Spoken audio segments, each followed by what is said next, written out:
How we doing? My name is Roshan. I am here sitting with Carol.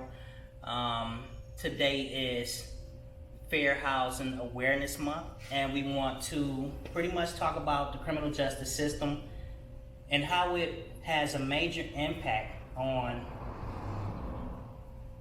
if anyone can receive adequate housing or housing at all, and if having a criminal record enhances our homeless population. And we just want to talk about some of the obstacles that some of us experience. I have a criminal record. I know what it feels like to attempt to look for housing and have every obstacle stand in front of me, and everybody tell me no, but we want to hear from Carol today. So Carol, how are you? I'm marvelous. I'm phenomenal, actually. All right. Glad to be here. That's good. Thanks for having me. Absolutely. Now, thank you for coming. So we want to talk about fair housing or housing. Okay. Homelessness. You have a criminal record, right? Yes, I do. Okay, and we don't have to go into the criminal record, but criminal history. But how has having a criminal record impacted your housing situation? In order for me to give you feedback on that particular question, I have to go into the criminal part, the criminal record part. Okay. Because see, that is the barrier per se. Mm-hmm. And when it comes to the criminal record part, and in seeking housing, that person that is sitting across the desk, or the person that is reading that public record report or third party report that they charge an application fee for, they don't know if a person has actually been convicted. Mm-hmm. Okay. As you know, the majority of Black and brown communities, those who have gone through the criminal justice system, a lot of us was never convicted. We were coerced to take a plea simply because we were sitting in jail for a long period of time, couldn't bond out, Mm-hmm. so we were just sitting there taking up bed space or what have you, and eventually got tired of sitting there and said, hey, look, I'm just going to take this plea to get this done. Doesn't necessarily mean we were convicted of anything. Right. I mean, one thing people don't understand is that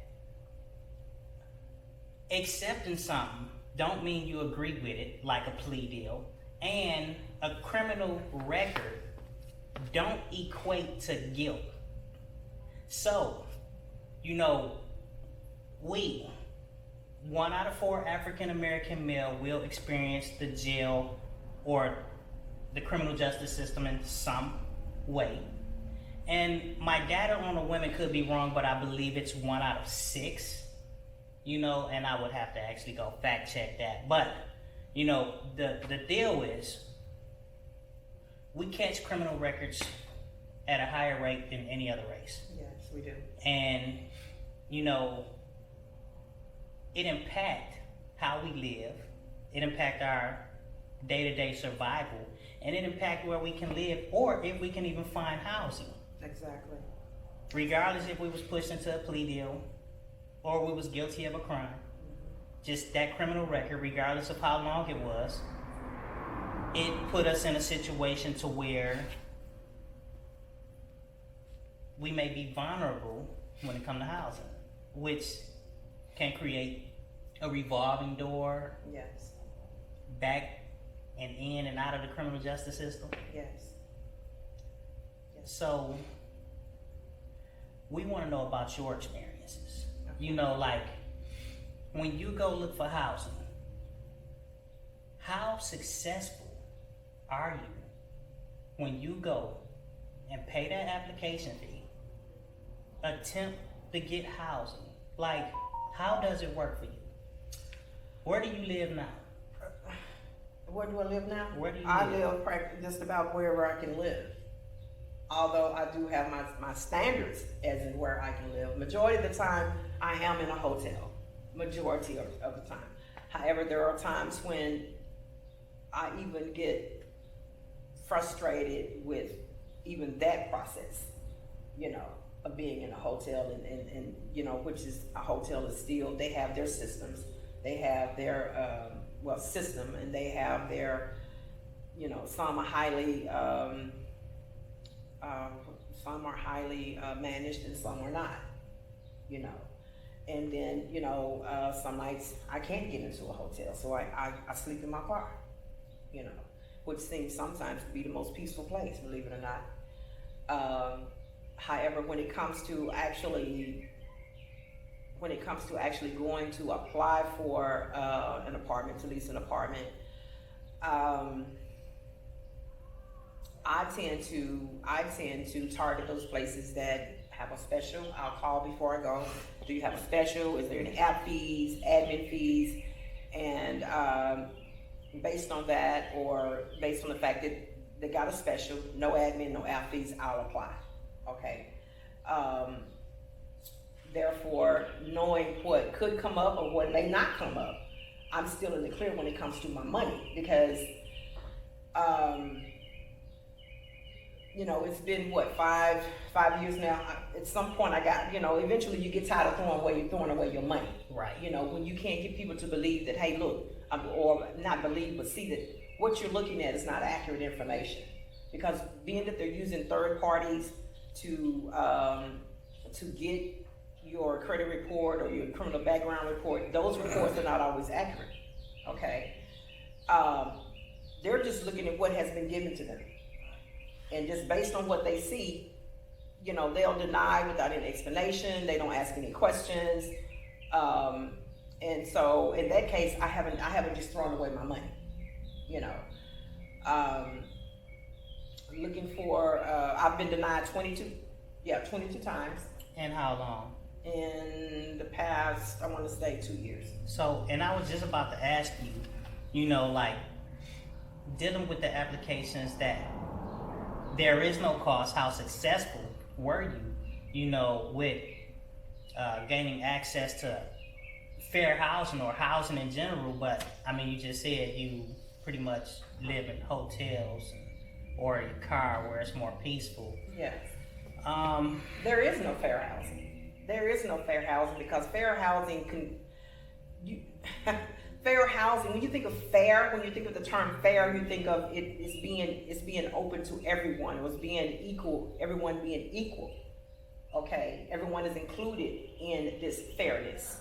Okay, but no, that's not true when it comes to persons that has previous evictions. No one really knows, or no one goes, none of the leasing agents or apartment managers go as far as to ask, well, why were you evicted? Why were you convicted? Were you convicted? Because I found that even in applying for an apartment, each application, even though the application comes from the Texas Apartment Association, the TAA, when it comes to criminal background checks, the wording is different. So I have to read that thing. I have to read that clause to see, okay, exactly what are they asking for? Exactly what are they looking for? Because that determines on how I'm going to answer it. But it's still null and void, simply because when they get that report from that third party reporting agency, and it says conviction, or felony conviction, or what have you, that totally disregards that box or that question on the application about, have you ever been convicted? Well, no, I haven't been convicted. I pled guilty, but I was not convicted. See, there's a difference there, but they don't know that, and they don't even inquire. They don't care. They don't care. No, they're just trying to get that apartment number 1322 lease. That's all they're concerned about. And why do you think property owners, apartments, homeowners make it so hard or will not rent to people that have a criminal record? Because they have developed a particular mindset. I'll use mindset when it comes to persons who have criminal criminal backgrounds, just based on where they receive their information from, whether it be the media, the news, or newspapers, which is another source of media, or just in the airwaves, just based on what they hear, word of mouth. They have developed in their thinking that persons with criminal backgrounds don't deserve certain things, you know. And two of those things, one being housing and one being employment. But here's what I don't understand. This is what I question. Actually, this is what I say. Most of the people that have criminal backgrounds or that have been incarcerated, we're probably the ones that you should lease to, because the majority of those persons who have been incarcerated, they have gone through rehabilitation courses, And they want to stay out of trouble. and they want to stay out of trouble. So those are going to be your best tenants. You take away housing, it's like you forcing them to what? Go commit a crime because they need to figure out how to find some money to put shelter over their family. Exactly. Or like, Exactly, and usually if that person has been incarcerated and they're coming out on parole, housing is a criteria for parole. right. So how am I going to stay within how am I going to honor, how am I going to keep from violating a condition of my parole, one being housing, if I can't gain access to housing? If this barrier has been put in place, I've heard people say, well, you have a barrier. No, I don't have a barrier. You put a barrier in place. Those are your barriers. So do you think government that actually give federal dollars or grants to, you know what? Let me take that question back. Do you think homeowners and landowners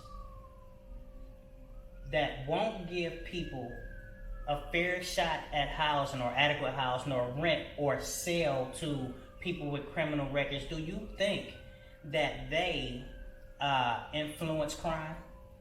I think they do. I think they do because if you've been housed practically all your, say you're 35 years old and you've been housed all 35 years of your life, and then you go to, I don't care if it's just state jail for 6 months or county jail for 90 days, and you come out and you can't get housing, then that forces a person to rethink their situation. Okay, well, I need to be able to bathe, I need to be able to eat, I need to be able to sleep, I need to be able to stay sheltered, safety. It distorts a person, and it puts a person in survival mode. It puts a person into, well, I've got to go out here and get what I can get in order to be able to survive, in order to be able to, fulfill my daily activities. Yeah, and survival could be dangerous for some, It can be right? very dangerous. It can be very dangerous for women, for the woman and the man, Right. especially for the man. Because when a person is operating, just in your simple daily activities, we still have law enforcement that we have to deal with, and that's another great part of being homeless. Well, let me ask you this. If, everybody had a fair shake at housing, if, housing was not an issue for people with criminal records, if somebody could actually get a job and afford to live in a certain house, or, do you think adequate housing will create an environment that has less crime? I think it would. So, how do we, if you had a message for homeowners, what would it be? I find it humorous because I think back to California because I remember reading an article where the people in California the homeowners in California were complaining about the tents that was pitched behind their properties or their property line. Mm-hmm. Okay, well, I believe it was the governor or the mayor in this particular city said, well, if you don't want these tents pitched behind your property line, due to the fact that these persons are homeless, then pay your tax. they put a tax in place. And those persons that were irritated, frustrated, and demanded that these people move their tents, don't come on our property, don't come near our property, they had to pay a tax. Because the homeless population had grown so big and so huge until it was really out of control. These people had nowhere to go. You mean the homeless had to pay a tax? No, not the homeless, the homeowners. Oh, okay. To get the homeless. To keep the homeless, yes. Interesting. To put that barrier there between their property line and the homeless. And where was the homeless supposed to go? Where did they go? We don't know. They didn't report that part. So I look at that, I mean, I don't know. I mean, I'm sure people would look at that in different ways. As you know, we have that problem, we have that same problem here in the city of Houston. People are irritated with the homeless people pitching their tents or you know what we know, just about know what they do, you know, just from what we see in the city. I hope that answered your question. Yeah, actually it did. Yeah. So, I mean, something has got to be put in place in order to get the people attention. When you get to talking about them tax dollars, people are going to pay attention, and some changes are going to be made. Yeah. Simple as that. Well, let me ask you one more question before wrapping up. But as a homeless person, as somebody who have a very hard time, like just finding housing, you know, like, how has this enhanced your, like, experience? Like, have this put you in a position to where you have more problems with law enforcement? Oh yes, most definitely. Oh yes, most definitely. Like, I'll say, for example, those times when I have to spend some hours in my car, I have to sleep in my car a few nights or what have you. And as a person that has a criminal background in Harris County, sometimes it appears to me that we have too many officers on the street. We have too many officers patrolling a particular area. And when they see your car has been here 2 nights, 3 nights, then they begin to, now you're a target, okay? And just a simple scan of your license plate will give them a full history, not a full history, but it gives them enough information to lead them to think that this may be some criminal activity that's going on. so what do they do? Like, Well, they roll up. If you parked and you sitting in a place that, I'ma say, a place that don't say no trespassing, you in your car, Yes. you relaxing by yourself, police just pull up on you? Yes. They just roll up. And what do they say? And a lot of times it's more than just one. Because they have driven by, they've got their plate number, they ran your plate number, they see that they can even see your last interaction with a police officer, which may have been 3 days ago, last week, last month, 6 months, what have you. And they will call for backup. They will call for someone to come out and assist, simply because they see that you've had interactions recently, or you're a convicted felon or what have you. They'll just come around, shine their flashlight, of course. First of all, they're shining their flashlight, and then, knocking on your window if your window's up or whatever, and, they want to, first thing they want to ask for is identification. Okay, well, I want your identification. Let's just exchange information. That's actually funny. Hey, you want to know who I am? I want to know who you are. It seemed like the only thing that they should be able to do is a wellness check to make sure you are right. A welfare check. Anything further than that, to me, seemed like harassment. It is harassment. But I'm not law enforcement. I don't know what kind of rules and guidelines they use, but it don't seem. I went through that on Thanksgiving Day. What is this? This is Thanksgiving Day 2020.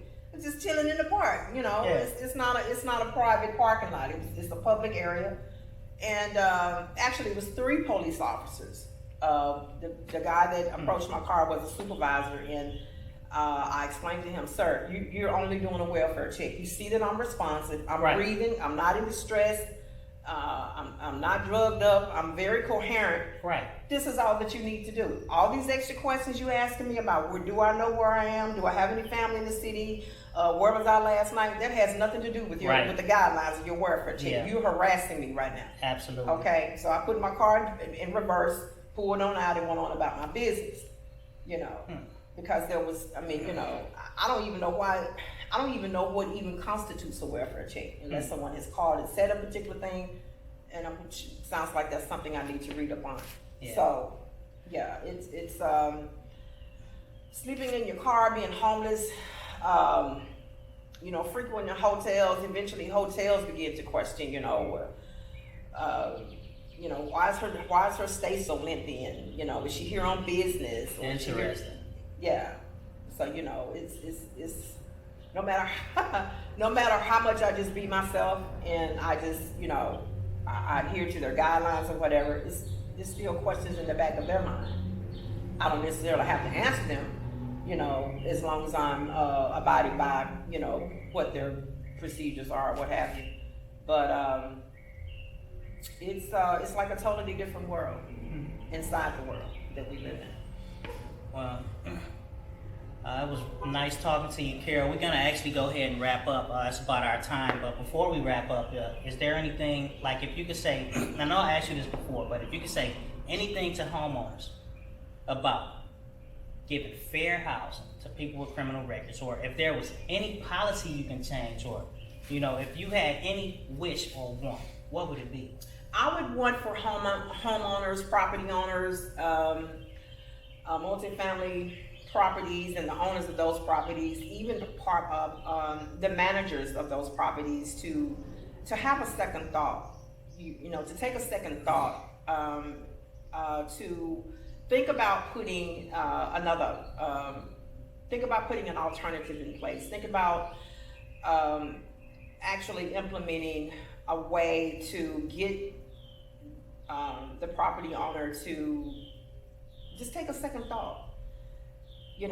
When you see that data in a person's criminal background, ask yourself, well, what have they done since then? What have they done that has been that has helped? Help society. What activities have they been involved in to better themselves? And at the same time, take more interest in what they're doing now versus what they did 10 years ago, 5 years ago, 2 years ago. Because change does come, growth does come, okay? And I think if we all had a greater concern about what that growth has been, what those activities are now that are positive, that is aiding the community, then housing will become more of a right versus an opportunity. And that's something that I'm going to be working on, because the mindset about persons with criminal backgrounds has to be shifted in order for housing to become equal, to actually become fair for all. And that has to include property owners. And when we come together and work as one, we can put together a better, I don't like to use the word system, but we can put together a better, what's the word I'm looking for? We can put something together that's going to be for the betterment of us all. And we can become an actual community in unity, or unity in community. I dig it. Well, again, I am going to reiterate, being in acceptance of anything, don't mean, or agreeing with something don't mean, you are actually accepting it. Like agreeing and accepting is two different things. So like I can agree to a criminal record by signing this plea deal, but that don't mean I actually agree with it. A criminal record doesn't equate to guilt. So, I've been watching Carol for years, and as long as I've known her, she's been out in the community working to improve, like Harris County. Like I admired you ever since I've met you. Like ever since I've known you from the first time I met you in the community. And I continuously watch you out in the community, working to improve our communities as somebody that have your own issues. And I think that's a big deal. So, you know, like just to know that you have been living in your car or in hotels since I've known you 4 years, to me, it's hard for me, you know, and I can just imagine how hard it is for you. So this month it is fair housing, you know, month. You know, we do want to bring awareness to people like Carol, people that is making a great impact in our community, but yet she can't find housing. And I don't understand where it makes sense. So if you are a homeowner, if you own housing, if you are an apartment manager, you know, if you are the person that say yes or no to an application, like don't let it all fall on a criminal background check. Like actually dig into whoever filled out the application. And, you know, not saying you shouldn't be weary of certain criminal records, you know, and that's where, you know, like Carol said, go deeper. You know, if somebody committed a crime or signed a plea deal 10 years ago, don't let that stand in the way of adequate housing, because every time we create a barrier to prevent somebody to have housing, we are not making our community safer. We are making it worse. Thank you all for watching, and I'll see you next time. Thank you.